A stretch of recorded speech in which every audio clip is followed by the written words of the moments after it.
ሰበር ዜና ህወሓት ላይ ዛሬም የተሳካ አውዳሚ የድሮን ጥቃት ተፈጽሟል። ህወሓትም በአክሱም ከተማ ውስጥ ጥቃት ፈጽሟል። ይህንን ዜና በዝርዝር ይዘናል፣ ይሰሙታል። በሌላ በኩል አሜሪካ የህወሓት አመራሮች ላይ የቪዛ እገዳ መጣሏን ማሳወቋ ይታወሳል። ይህ የቪዛ እገዳ እነማን ላይ እንደሆነ ዝርዝር መረጃ ዛሬ ወጥቷል፣ በዝርዝር ይሰሙታል።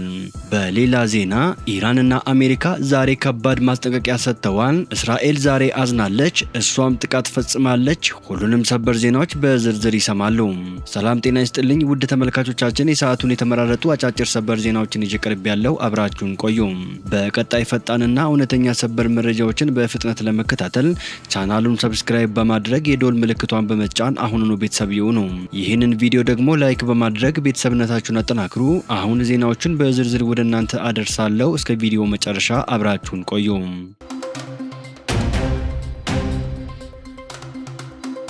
በቅድሚያ በህወሓት ላይ ዛሬም የተሳካ የድሮን ጥቃት ተፈጽሟል። በሱዳን የሚገኘው የህወሓት ታጣቂዎች የትጥቅ መጋዘን ላይ ዛሬ በተሳካ የድሮን ጥቃት ተመትተዋል።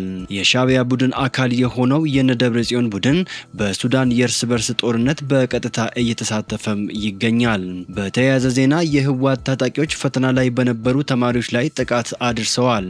በትግራይ ክልል እየቀጠለ ካለው ወቅታዊ ውጥረትና ተገዳጅ የውትድርና ምልመላ ጋር በተያያዘ በአክሱም ከተማ በሚገኘው ዊነር ኮሌጅ ግቢ ውስጥ ታጣቂዎች በኃይል በመግባት በፈተና ላይ በነበሩ ተማሪዎች ላይ ከፍተኛ ድብደባና ማስፈራሪያ መፈጸማቸውን የሚያሳይ ይፋዊ ሰነድ ወጥቷል። የኮሌጁ ይፋዊ የክስ ደብዳቤ ላይ በዝርዝር እንደተመላከተው ሐሙስ ሰኔ 11 ቀን 2018 ዓ.ም ከረፋዱ 4 ሰዓት ተኩል ላይ የተወሰኑ ግለሰቦች ሚሊሻዎችና የፖሊስ አባላት ወደ ዊነር ኮሌጅ ግቢ ውስጥ ገብተዋል። በወቅቱ ፈተና ላይ የነበሩ የኮሌጁን ተማሪዎች መደበኛ የመማር ማስተማር ሂደት በማስተጓጎል በግቢው ውስጥ በነበሩ 50 የሚጠጉ ተማሪዎች ላይ ኢሰብአዊ በሆነ መንገድ በማስፈራራትና በመደብደብ ከባድ ጥቃት ፈጽመውባቸዋል። በተጨማሪም ታጣቂዎቹ በፈጸሙት የኃይል እርምጃ በኮሌጁ ንብረት ላይ ጉዳት ያደረሱ ሲሆን ከ30 በላይ የተማሪዎች መቀመጫ ወንበሮችን ሰባብረው ማውጣታቸውን የኮሌጁ ዲን ረዳት ፕሮፌሰር ወርቅነህ ገብረስላሴ ጸጋይ ለአክሱም ከተማ ፖሊስ ጣቢያ በጻፉ የክስ ማመልከቻ ላይ አስፍረዋል። የአክሱም ከተማና አካባቢዋ በአሁኑ ወቅት ከፍተኛ ቁጥር ያለው ተገዳጅ የውትድርና ምልመላ በስፋት እየተካሄደባቸው ካሉ ቀጠናዎች አንዱ መሆኑ የሚነገር ሲሆን ታጣቂዎች የከፍተኛ ትምህርት ተቋማትን ግቢ በመግባት በፈተና ላይ ባሉ ተማሪዎች ላይ እንዲህ አይነት ድብደባ መፈጸማቸው በትግራይ የውስጥ ጸጥታና በዜጎች ሰብአዊ መብቶች ላይ እያሳደረ ያለው ስጋት ከፍተኛ ደረጃ ላይ መድረሱን ታዛቢዎች ይገልጻሉ። በሌላ በኩል የአሜሪካ የውጭ መስሪያ ቤት ከአንድ ቀን በፊት ጽንፈኛ ሲል በጠራቸው የህወሓት አመራሮች ላይ የቪዛ እገዳ መጣሉን ማሳወቁ ይታወሳል። ይሁን እንጂ መስሪያ ቤቱ ሰላም እንዲደፈርስ እያደረጉ ነው ባላቸው አመራሮች ላይ እገዳ መጣሉን ቢገልጽም ስማቸውን ግን በይፋ አልጠቀሰም ነበር። አሁን ዘግይተው ከዲፕሎማሲያዊ ምንጮች በደረሱን መረጃዎች መሰረት በአሁኑ ወቅት ክልሉን እያስተዳደሩ የሚገኙት የህወሓት ሊቀመንበር ዶክተር ደብረጽዮን ገብረ ሚካኤል በዝርዝሩ ውስጥ ስማቸው እንዳልተካተተ ተመላክተዋል። እንደ ምንጮቹ ገለጻ እገዳው ያረፈባቸው 6 ግለሰቦች ሲሆኑ ዝርዝሩ 2 የፖለቲካ አመራሮችንና 4 ወታደራዊ አዛዦችን ያካተተ ነው። በዚህም መሰረት የህወሓት ጽህፈት ቤት ኃላፊ ወይዘሮ ፈትለ ወርቅ ገብረ እግዚአብሔርና የቀድሞው የብሔራዊ መረጃና ደህንነት አገልግሎት ኃላፊ አቶ ጌታቸው አሰፋ በዝርዝሩ ውስጥ ተካተዋል።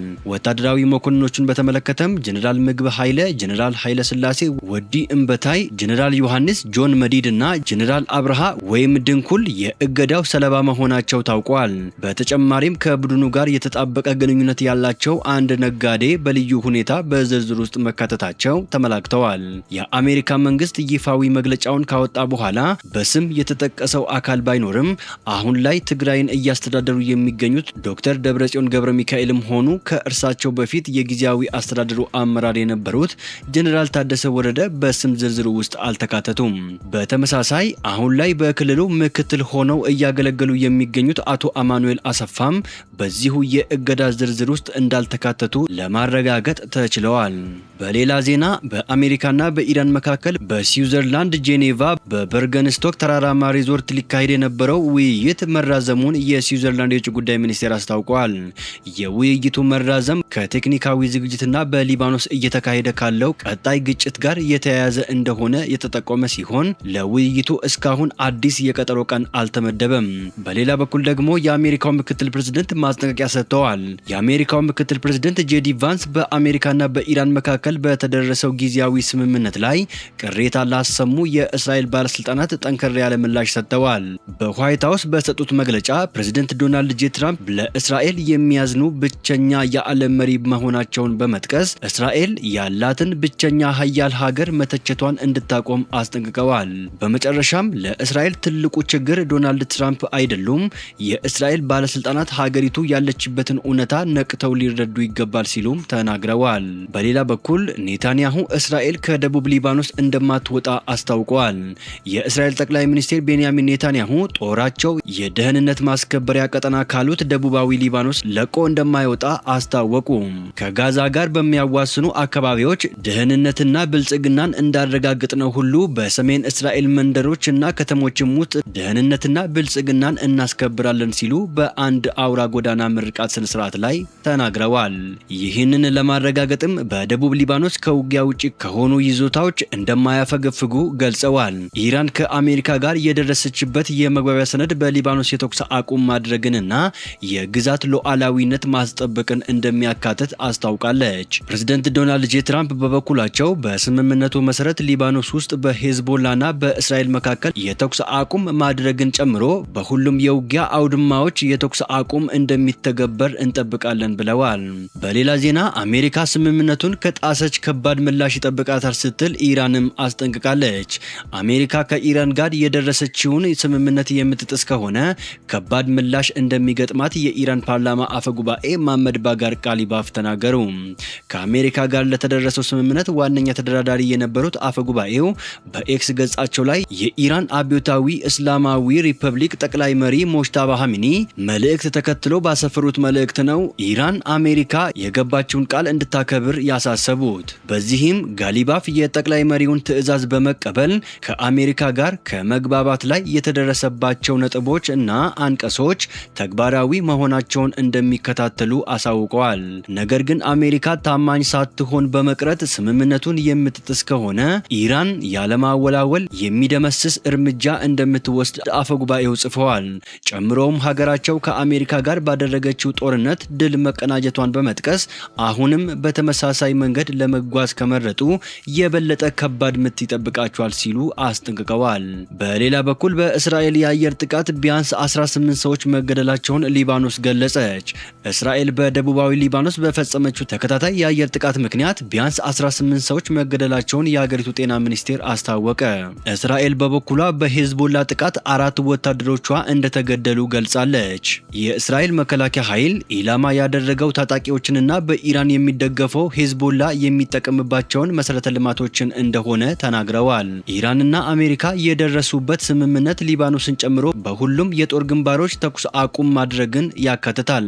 ስምምነቱ ላይ ከተደረሰ በኋላ እስራኤልና ሄዝቦላ አንዳቸው በሌላኛቸው ላይ ጥቃት መሰንዘር ቀጥለዋል። የእስራኤሉ ጠቅላይ ሚኒስትር ቤንያሚን ኔታንያሁ ጦራቸው የደህንነት ማስከበሪያ ቀጠና ካሉት ደቡባዊ ሊባኖስ ለቆ እንደማይወጣ ተናግረዋል። ፕሬዝደንት ዶናልድ ጄ ትራምፕ በትሩዝ ሶሻል ማህበራዊ ሚዲያቸው ላይ ባጋሩት ጽሑፍ የተኩስ አቁም በሁሉም ግንባሮች ይተገበራል ብለው እንደሚያምኑ ገልጸዋል። ከጥቂት ሰዓታት በፊት በተሰማ ሰበር መረጃ ደግሞ አሜሪካና ኢራን ስምምነት ላይ ከደረሱ በኋላ ይቆማል የተባለው እስራኤል ሄዝቦላን ኢላማ አድርጋ ሊባኖስ ውስጥ የምታካሄደው ጦርነት ከተባባሰ በኋላ የተኩስ አቁም መደረሱ ተነግረዋል። አንድ የአሜሪካ ባለስልጣን ለቢቢሲ እንዳረጋገጡት እስራኤልና ሄዝቦላ ዛሬ አርብ በአካባቢው የሰዓት አቆጣጠር ከሰዓት በኋላ ከ10 ሰዓት ጀምሮ ተኩስ ለማቆም ተስማምተዋል። ውድ ተመልካቾቻችን የሰዓቱን የተመራረጡ አጫጭር ሰበር ዜናዎች ወደ እናንተ ያደረስኳቸው ናቸው። ከሰዓታት በኋላ በሌላ ሰበር ዜናዎች እስከምንገናኝ በያላችሁበት የዓለም ዳርቻ ቸር ቆዩልን። ሰላም ለዓለማችን ይሁን።